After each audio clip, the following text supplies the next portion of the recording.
Prime Minister's speech will be translated by Thiru H. Raja.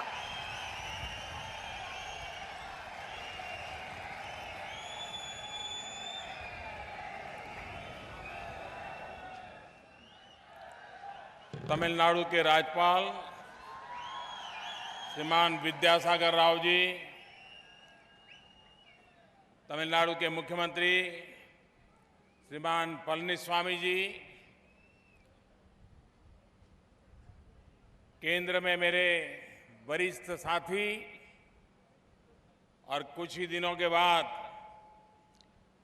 राष्ट्र के उपराष्ट्रपति के रूप में जो दायित्व संभालेंगे, ऐसे श्रीमान वेंकैया नायडू जी, मंत्रिपरिषद के मेरी साथी श्रीमती निर्मला सीतारामन जी,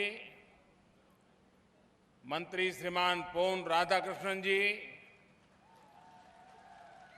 तमिलनाडु सरकार में मंत्री श्रीमान डी जयकुमार जी, डॉक्टर एम मणिकंदन जी, सांसद अनवर राजा जी, नंबरगले वणक्कम,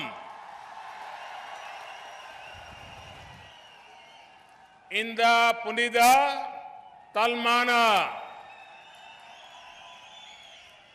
रामेश्वर नगर तिकुनान बंददेई,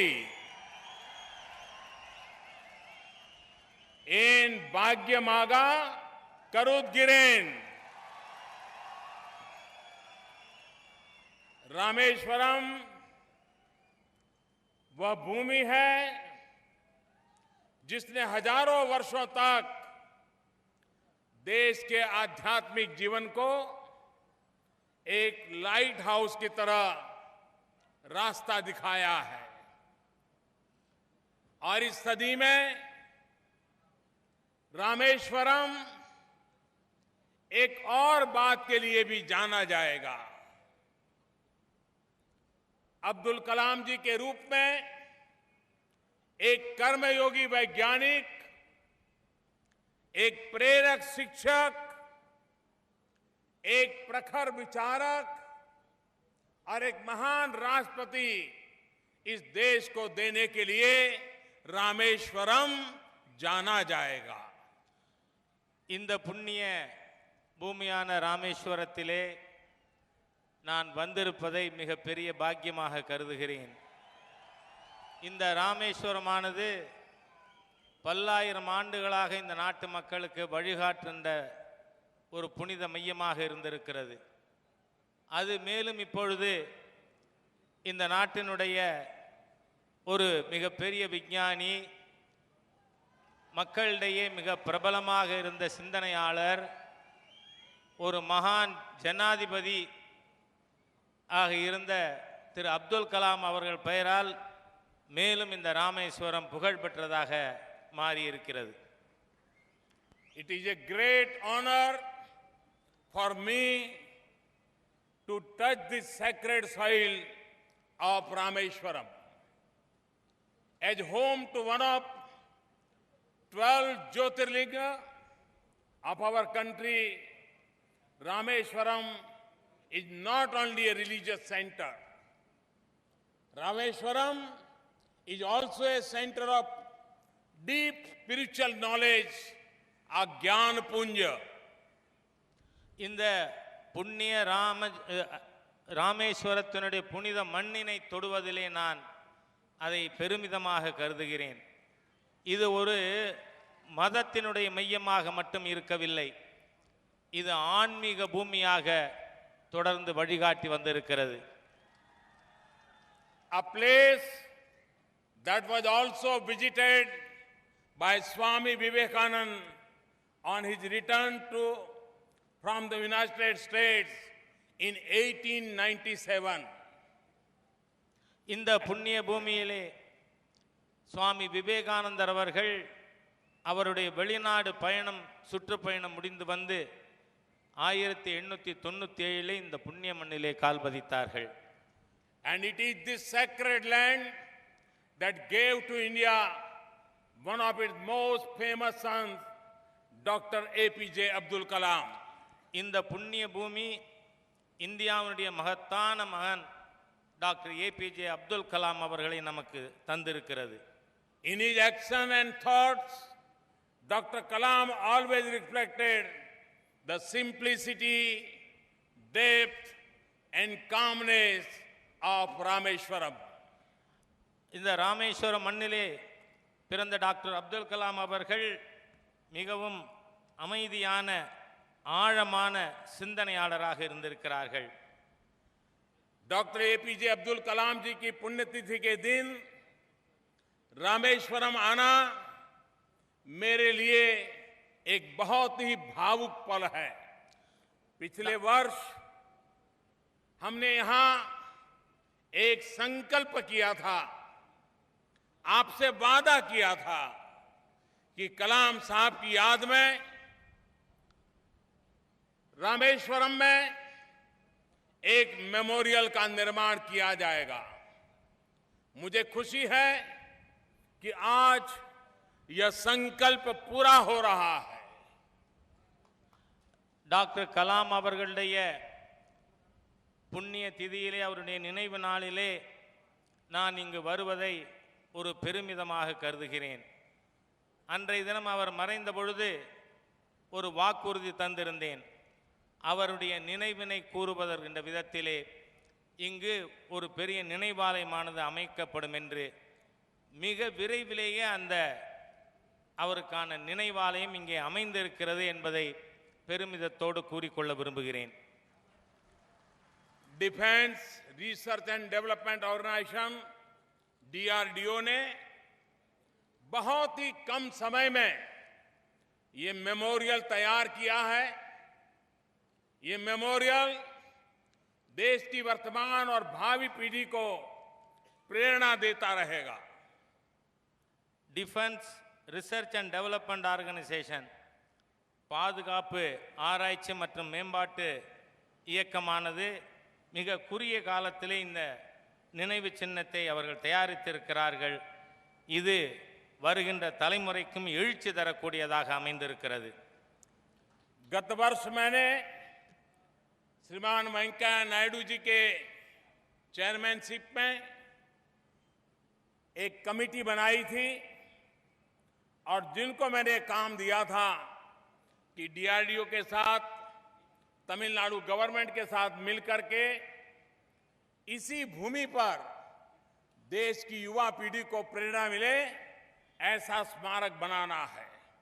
आज मैंने स्मारक देखा, मन इतना प्रसन्न हो गया कि हमारे देश में भी इतने कम समय में और इतना इनोवेटिव इमेजिनेशन वाला एक भव्य स्मारक जो श्रीमान डॉक्टर अब्दुल कलाम जी को पूरी तरह सुसंगत है, उनके विचारों को, कार्य को, जीवन को, आदर्श को, संकल्प को, ऐसा स्मारक बनाने के लिए वेंकैया जी और उनकी पूरी टीम को, तमिलनाडु सरकार को, भारत सरकार के सभी विभागों को, डीआरडीओ को मैं हृदय से बहुत बहुत अभिनंदन करता हूं। இந்த நினைவு சின்னத்தை நிறுவுவதற்காக மாண்புமிகு வெங்கையா நாயுடு அவர்கள் தலைமையிலே ஒரு குழு அமைக்கப்பட்டது. அந்த குழுவும் தமிழக அரசாங்கமும் இணைந்து திரு அப்துல் கலாம் அவர்களுடைய சிந்தனையை, எழுச்சியை, செயலை பிரதிபலிக்கின்ற விதத்திலே மிக குறுகிய காலத்திலே மிகச் சிறந்ததொரு நினைவு சின்னத்தை இங்கே நிறுவியிருக்கிறார்கள். இம்மாதிரியாக மிக பெரிய அளவிலே கற்பனை செய்து முடிக்க முடியாத ஒரு விஷயத்தை குறுகிய காலத்திலே செய்திருக்கின்ற திரு வெங்கையா நாயுடு அவர்கள் தலைமையிலான கமிட்டி, தமிழக அரசு, இந்திய அரசாங்கம், அனைத்து அதிகாரிகளுக்கும் என்னுடைய மனமார்ந்த பாராட்டுதல்களை நான் தெரிவித்துக் கொள்கிறேன். आपको आश्चर्य होता होगा और हमारे देश में कोई काम अगर समय पर हो जाए, कल्पना के अनुरूप हो जाए, तो देशवासियों को आश्चर्य होता है कि सरकार भी ऐसा काम कर सकती है क्या? உங்களுக்கு அரசாங்கத்தினுடைய இலாக்காவிலே இம்மாதிரி குறித்த காலத்திற்குள்ளாக ஒரு பணியினை செய்து முடித்தால் மக்களுக்கு என்ன ஆச்சரியம் ஏற்படுகிறது? அரசாங்கம் கூட இம்மாதிரியாக குறித்த காலத்திலே செயல்படுகிறதா என்கின்ற ஆச்சரியம் மக்களுக்கு ஏற்படுகிறது. लेकिन ये संभव इसलिए है कि दिल्ली में आज ऐसी सरकार बैठी है, भारत सरकार को आपने जो दायित्व दिया है उसने पूरी कार्य संस्कृति बदली है और समय सीमा में काम पूरा करने का आग्रह सरकार में सफलतापूर्वक आगे बढ़ाया है. இன்று மத்தியிலே எம்மாதிரி அரசாங்கம் இருக்கிறது என்று சொன்னால் காலத்தினுடைய எல்லைக்குள்ளாக காலத்தை மதித்து செயலாற்றுகின்ற மிகப்பெரிய மாற்றத்தை ஏற்படுத்திய ஒரு அரசாங்கமானது டெல்லியிலே அமைந்திருக்கிறது. लेकिन ये बात हम न भूलें कि सिर्फ सरकार पैसे, प्लानिंग, पावर, इससे ही सारी कामें हो जाते हैं, ऐसा नहीं है. ये स्मारक की सफलता के पीछे एक और राज है और जिसके लिए 125 करोड़ देशवासी गर्व कर सकते हैं, वो आज मैं आपके सामने खोलना चाहता हूं. அதாவது டெல்லியிலே இருந்து கொண்டு திட்டமிட்டு செயல்படுத்துகின்ற அரசு என்பதல்ல, 125 கோடி மக்களுக்கு எம்மாதிரியான மாற்றத்தை கொண்டு வந்திருக்கிறோம் என்பதை நினைவுபடுத்துகின்ற சின்னமாக இது அமைந்திருக்கிறது என்பதை நான் உங்களுக்கு எடுத்துச் சொல்ல விரும்புகிறேன்.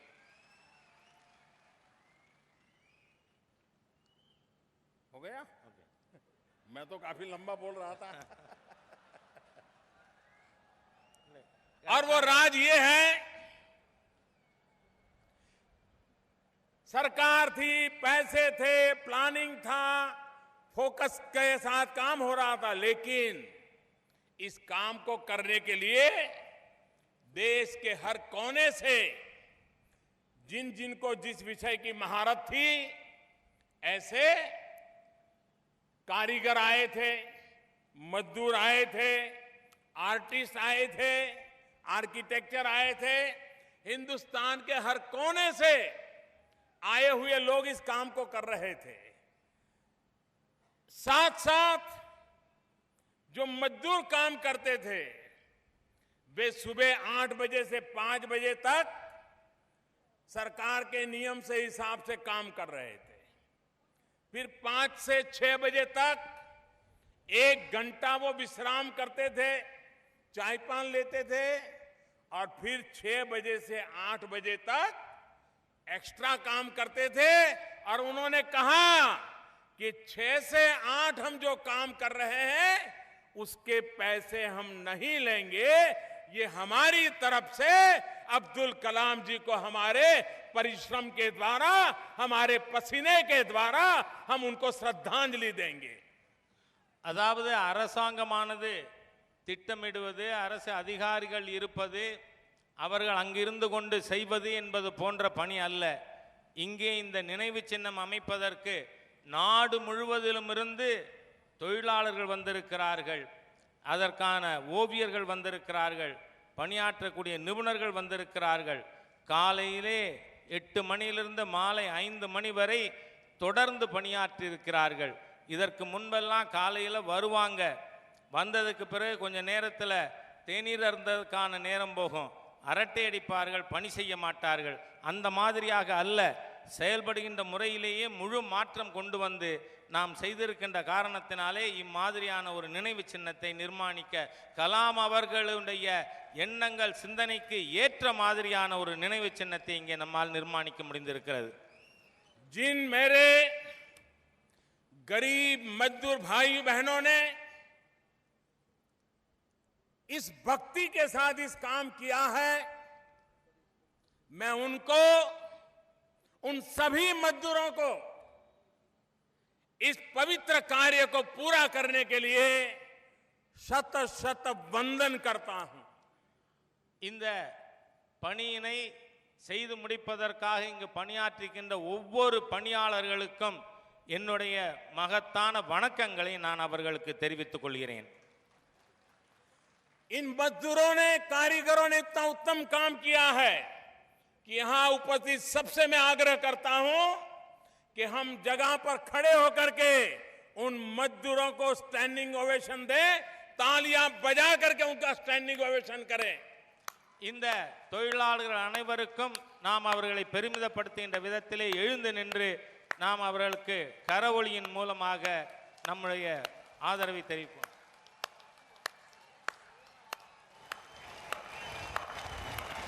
जब एक मजदूर राष्ट्रभक्ति के भाव से भर जाता है तो कितने महान काम करता है, इसका सबूत ये रामेश्वर में बना हुआ अब्दुल कलाम जी का स्मारक है।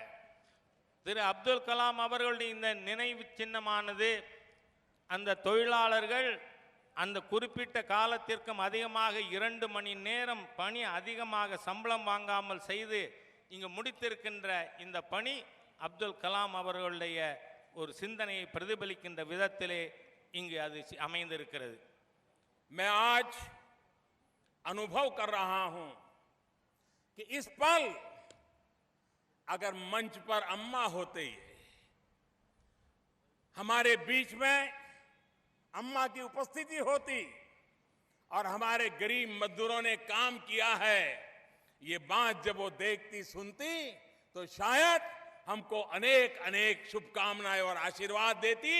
हमें आज अम्मा की गैर हाजिरी महसूस होती है। अम्मा के जाने के बाद मेरा ये पहला बड़ा तमिलनाडु के धरती पर कार्यक्रम है। मैं अम्मा की गहराई को महसूस करता हूं, लेकिन उनकी आत्मा जहां भी होगी तमिलनाडु के उज्जवल भविष्य के लिए वो हमेशा आशीर्वाद देती रहेगी, ऐसा मेरा विश्वास है। இங்கு மேடையிலே அம்மா அவர்கள், அதாவது முன்னாள் முதலமைச்சர் ஜெயலலிதா அவர்கள் இருந்திருப்பார்களேயானால் மிக பெரிய அளவிலே இதை பாராட்டி இருப்பார்கள். ஆனால் இன்று அவர்கள் இங்கே இல்லை. அவர் இங்கு இல்லாததை பற்றி நான் அந்த வருத்த உணர்வுகளை உணர்கிறேன். அவர் இருந்திருப்பாரேயானால் இந்த ஏழை தொழிலாளர்கள் செய்த இந்த பணியினை அப்துல் கலாம் அவர்களுக்கு இங்கு உருவாக்கி இருக்கின்ற இந்த சின்னத்தை பற்றி வெகுவாக பாராட்டி இருப்பார்கள். அம்மா ஜெயலலிதா அவர்கள் இங்கு இல்லாததை நான் மிகப்பெரிய வருத்தமாக உணர்கிறேன். मैं आज रामेश्वर की इस पवित्र धरती से देश के लोगों से एक प्रार्थना करना चाहता हूं। हिंदुस्तान के हर कोने से लोग रामेश्वरम की यात्रा के लिए आते हैं, दर्शन के लिए आते हैं। टूर ऑपरेटर से भी मेरा आग्रह है, रामेश्वरम के यात्रियों से भी मेरा आग्रह है और देश की युवा पीढ़ी से भी मेरा आग्रह है कि आप जब भी रामेश्वरम की यात्रा करें, इस अब्दुल कलाम जी के मेमोरियल को देखने का अपने कार्यक्रम में जरूर जोड़ दें और नई पीढ़ी को प्रेरणा मिले। ऐसे इस प्रेरणा तीर्थ को आप जरूर आकर के देखें। இங்கு இந்த ராமேஸ்வரம் மண்ணிலிருந்து நாட்டு மக்களுக்கு நான் ஒரு வேண்டுகோள் வைக்கிறேன்.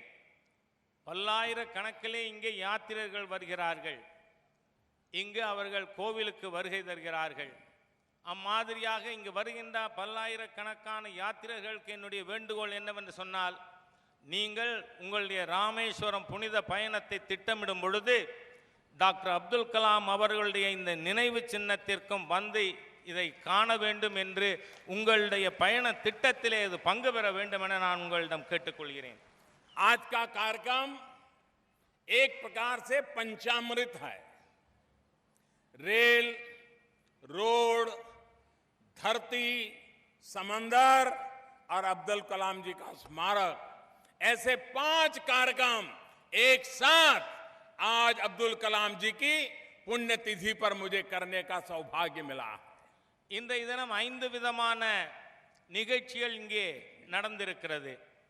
அதாவது ரயில், சாலை, மண், கடல், அப்துல் கலாம் அவர்களுடைய இந்த நினைவு சின்னம் ஆகிய 5 நிகழ்ச்சிகள் ஒருங்கே இந்த இடத்தில் இன்று நடந்தேறி இருக்கிறது.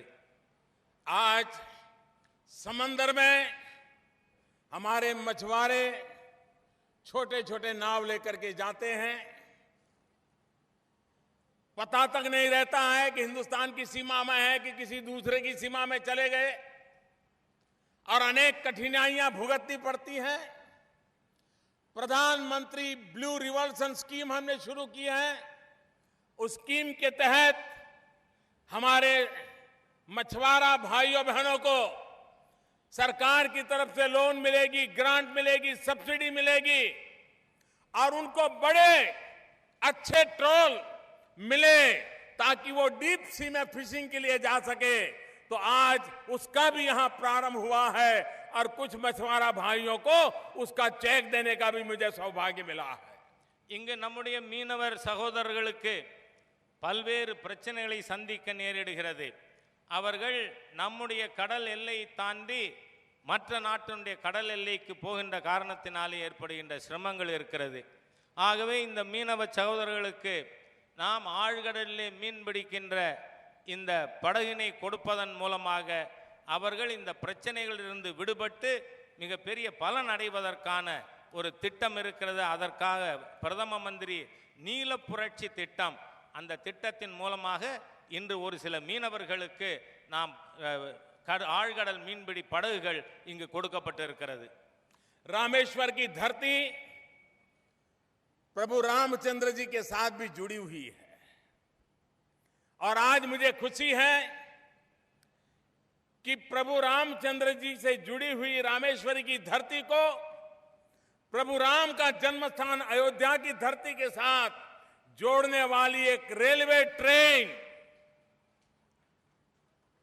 श्रद्धा सेतु के नाम से रामेश्वरम टू अयोध्या, आज उस रेल का भी लोकार्पण करने का मुझे अवसर मिला है.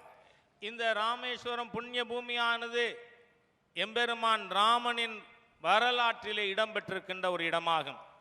அந்த எம்பெருமான் ராமனின் வரலாற்றில் இடம்பெற்ற இந்த ராமேஸ்வரத்தை எம்பெருமான் ராமன் அவதரித்த அயோத்தியோடு இணைப்பதற்காக அயோத்தி ராமேஸ்வரம் ரயில் திட்டமானது இங்கே இப்பொழுது அறிமுகப்படுத்தப்பட்டிருக்கிறது.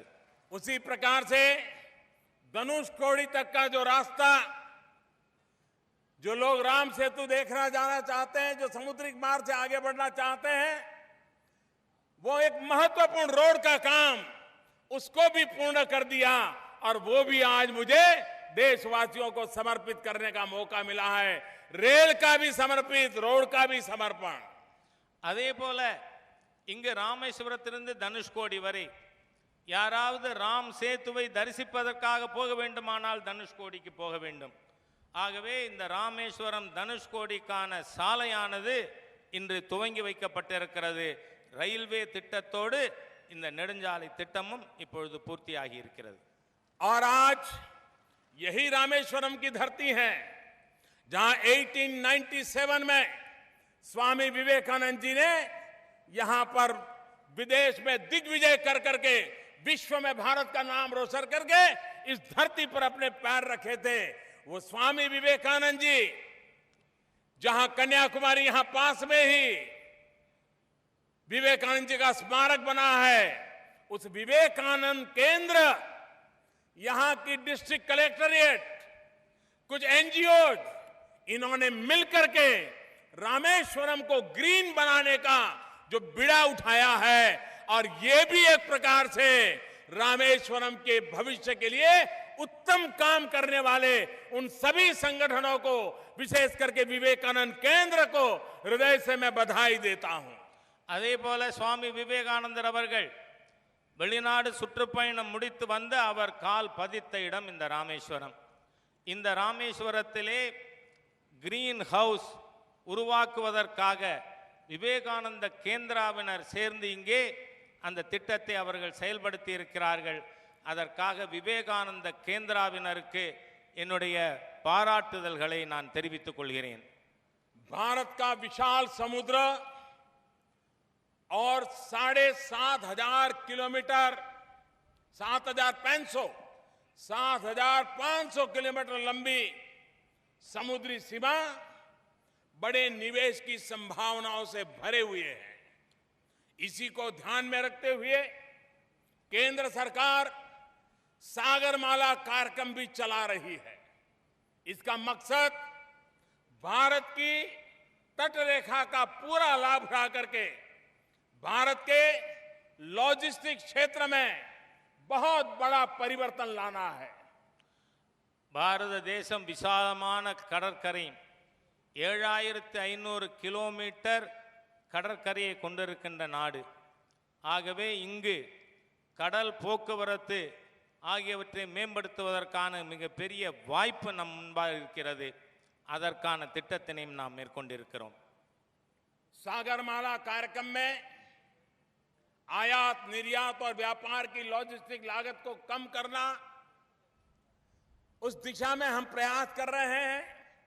इस कार्यक्रम से देश के समुद्री तटों पर रहने वाले लोगों की जिंदगी में बहुत बड़ा बदलाव लाने का हमारा प्रयास है। இந்த சாகர்மாலா திட்டத்தின் மூலமாக ஏற்றுமதி இறக்குமதி வர்த்தகம் ஆகியவற்றிலே மிகப்பெரிய மூலதனம் ஏற்படுத்துவதற்கு மகத்தான வாய்ப்பு இருக்கிறது.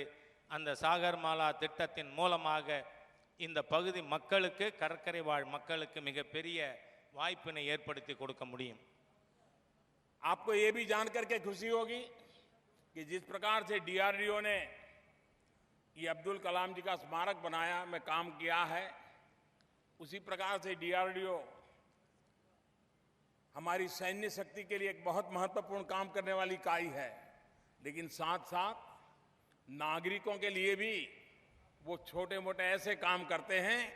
ये जो रेलवे यहां से शुरू हो रही है, श्रद्धा सेतु रामेश्वरम से अयोध्या, वो एक ऐसी ट्रेन है जिसके अंदर सारे के सारे टॉयलेट बायो टॉयलेट के रूप में रखे गए हैं। स्वच्छता अभियान को बल देने का काम ये श्रद्धा सेतु इस ट्रेन के द्वारा भी होने वाला है। இந்த பகுதியிலிருந்து ஏழை எளிய மக்கள் பயணிக்கக்கூடிய இந்த ராமேஸ்வரம் அயோத்தி ரயிலிலே நாம் சுற்றுச்சூழலை மனதிலே கருத்தில் கொண்டு பயோ டாய்லெட் அதிலே ஏற்படுத்தப்பட்டு அந்த ரயிலானது இங்கிருந்து செல்லுகிறது.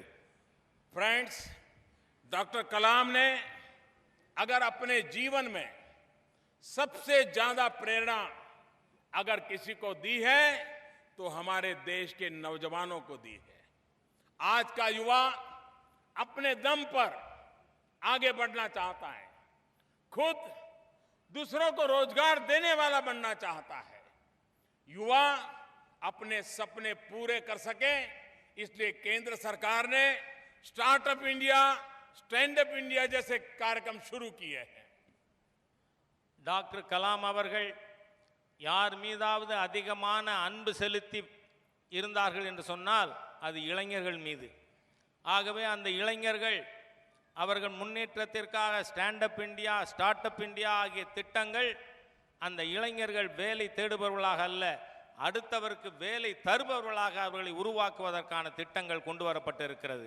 नौजवानों के कौशल विकास के लिए देश के हर जिले में ट्रेनिंग सेंटर, स्किल डेवलपमेंट के केंद्र खोले जा रहे हैं। अपना कारोबार शुरू करने के लिए युवाओं को बैंक गारंटी जैसी दिक्कतों का सामना ना करना पड़े, इसलिए केंद्र सरकार मुद्रा योजना चला रही है। देश में अब मुद्रा योजना के तहत 8 करोड़ से ज्यादा खाता धारकों को बिना बैंक गारंटी 4 लाख करोड़ से भी ज्यादा रुपए उनको दिए गए हैं ताकि वो अपनी जिंदगी का रास्ता चुन सके, आगे बढ़ सके। இளைஞர்களுக்கு அவர்கள் திறன் மேம்பாட்டு ஏற்படுத்தி அவர்கள் தொழில் துவங்குவதற்காக வங்கிகளில் யாரோட கேரண்டியும் ஜாமீனும் இல்லாமல் அவர்களுக்கு நிதி வசதி ஏற்படுத்தி கொடுப்பதற்காக முத்ரா வங்கி கடன் திட்டமானது கொண்டு வரப்பட்டது. அதன் மூலமாக 8 கோடிக்கு மேற்பட்ட வங்கி கணக்கு வைத்திருப்பவர்களுக்கு கடன் 4 லட்சம் கோடி ரூபாய் கடன் கொடுக்கப்பட்டிருக்கிறது. அதன் மூலம் அவர்கள் சொந்தமாக தொழில் புரிகின்ற வாய்ப்பு ஏற்படுத்தி தரப்பட்டிருக்கிறது. और मुझे खुशी है कि इसमें से 1 करोड़ से ज्यादा लोग अकेले तमिलनाडु के हैं। ये आंकड़ा स्वरोजगार की तरफ तमिलनाडु के युवाओं को कितना उत्साह है, उमंग है, उसकी रुझान को भी दिखा रहा है। இதிலே எனக்கு மிக மகிழ்ச்சிகரமான விஷயம் என்னவென்று சொன்னால், அந்த 8 கோடியிலே 1 கோடிக்கு மேற்பட்ட இளைஞர்கள் தமிழகத்தை சேர்ந்தவர்கள். இங்கு இந்த தமிழக இளைஞர்களுடைய திறன் மற்றும் திறமையை பற்றி நமக்கு இது எடுத்துக்காட்டாக அமைந்திருக்கிறது. केंद्र सरकार राज्य में इंफ्रास्ट्रक्चर के विकास पर भी जोर दे रही है। न्यू इंडिया बिना न्यू तमिलनाडु संभव नहीं है और इसलिए राज्य में मूलभूत सुविधाओं को बढ़ाने में राज्य सरकार की भरपूर मदद की जा रही है। இந்த முன்னேற்றங்கள் மாநில அரசாங்கத்தினுடைய ஒத்துழைப்போடும் மத்திய அரசாங்கம் இணைந்து செயல்படுத்த வேண்டும். ஆகவே மாநில அரசும் இதோடு இணைந்து செயலாற்றிக் கொண்டிருக்கிறது. मैं तमिलनाडु के मुख्यमंत्री का आभारी हूं कि उन्होंने भारत सरकार जिन कार्यक्रमों को आगे बढ़ा रही है उससे तमिलनाडु को जो लाभ मिल रहा है उसका सार्वजनिक रूप से उसका स्वागत किया, धन्यवाद किया।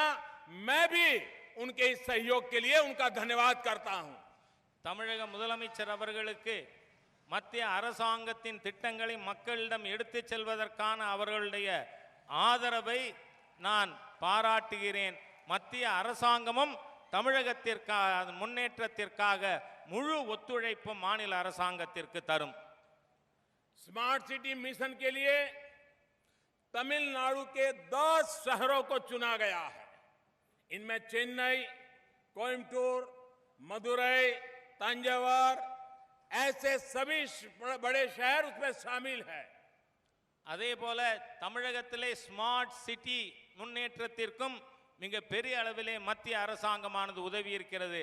சென்னை, மதுரை, கோயம்புத்தூர், காஞ்சி போன்ற நகரங்களை ஸ்மார்ட் சிட்டியாக நாம் அறிவித்திருக்கிறோம். इन शहरों के लिए केंद्र सरकार लगभग 900 करोड़ रुपए रिलीज कर चुकी है। करीब करीब 1000 करोड़ रुपया இந்த நகரங்களை மேம்படுத்துவதற்காக இதுவரை 900 கோடி ரூபாய் ஏற்கனவே மத்திய அரசாங்கம் அதை அளித்துள்ளது. अमृत मिशन में भी तमिलनाडु के 33 शहरों 33 सिटीज को शामिल किया गया है। केंद्र सरकार ने तमिलनाडु के लिए 4700 करोड़ रुपए से ज्यादा स्वीकृत कर लिए हैं। इस पैसे का इस्तेमाल इन 33 शहरों में बिजली, पानी, सीवेज, सफाई और गार्डन जैसे सुविधाओं को मजबूत कर बनाने के लिए किया जाएगा। அதே போல அம்ருத் நகரங்கள் மத்திய அரசாங்கம் 33 அம்ருத் நகரங்களை இங்கே தெரிவு செய்து அதற்காக இதுவரை 4700 கோடி ரூபாய் நிதி அளித்திருக்கிறது.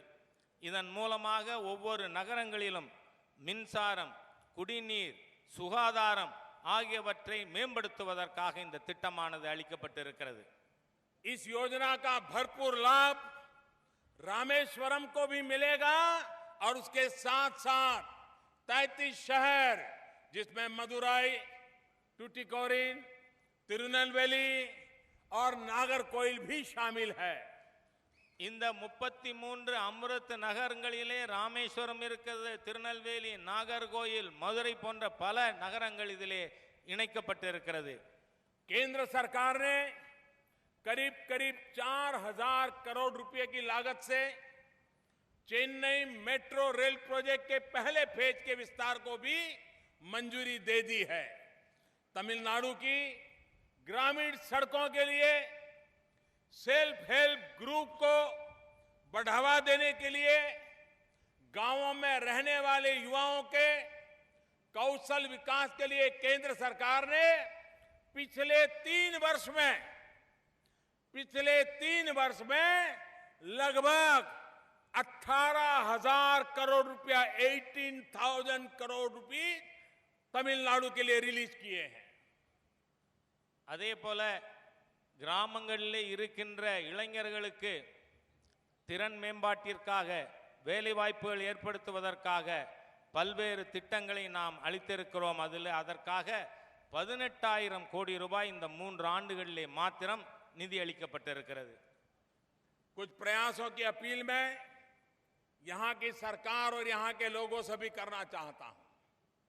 स्वच्छ भारत मिशन के तहत इस समय पूरे देश के शहरों में एक होड़ मची है, कंपटीशन लगी है कि कौन खुद को पहले खुले में शौच से मुक्त घोषित करे।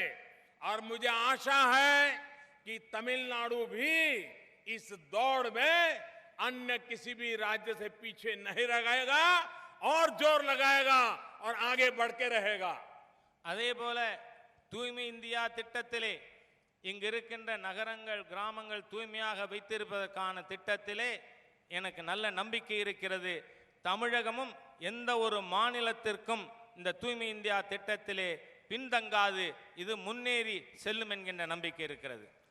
इसी तरह राज्य सरकार मानती है कि यहां के शहरों में 8 लाख से ज्यादा गरीब परिवारों के लिए घर की जरूरत है.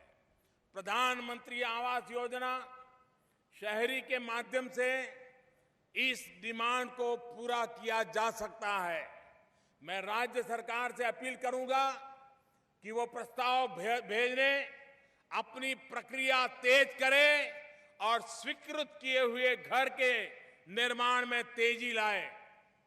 அதே போல தமிழகத்திலே 8 லட்சம் குடும்பங்களுக்கு வீடு வேண்டும் என்கின்ற கோரிக்கை இருக்கிறது. எனக்கு தமிழக அரசாங்கத்திடம் கோரிக்கை என்னவென்று சொன்னால், நீங்கள் உங்கள் கோரிக்கை அனுப்புங்கள். மத்திய அரசாங்கம் நகர்ப்புற மேம்பாட்டு வீட்டு வசதி திட்டத்தின் மூலமாக இதை முழுமையாக நாங்கள் நிறைவேற்றி கொடுப்போம். डॉक्टर अब्दुल कलाम जीवन पर्यंत एक विकसित भारत के सपने को साकार करने के लिए जुटे रहे. 125 करोड़ देशवासियों को इस लक्ष्य की प्राप्ति के लिए हमेशा वो प्रेरित करते रहे. ये प्रेरणा हमें 2022 तक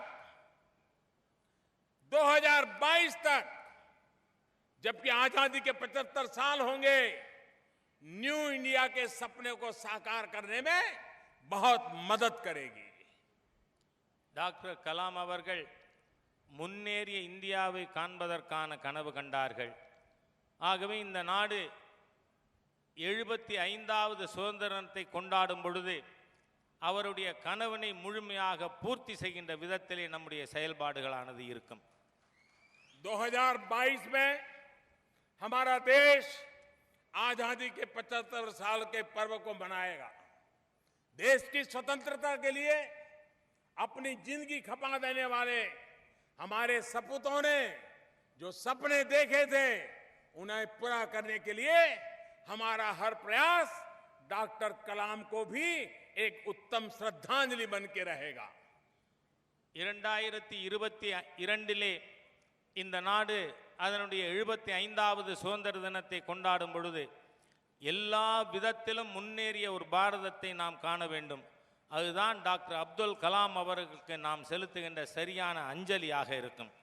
और जब मैं आज रामेश्वरम की धरती पर हूं, रामेश्वरम के इंसान तो बहुत कुछ करते हैं, लेकिन रामायण इस बात को हमें कहती है कि यहां की एक छोटी सी गिलहरी, इसी रामेश्वरम की एक छोटी सी गिलहरी भी किस प्रकार से राम सेतु बनाने के काम आई थी, उसी से சிறிய பங்கினை அளித்ததோ அது போல இந்த நாட்டில் இருக்கின்ற நாம் அனைவரும் இந்த நாட்டை இங்கிருந்து மிக உயர்ந்த இடத்திற்கு எடுத்துச் செல்வதற்காக நாம் அனைவரும் இணைந்து செயல்பட வேண்டும் என நான் கேட்டுக்கொள்கிறேன்.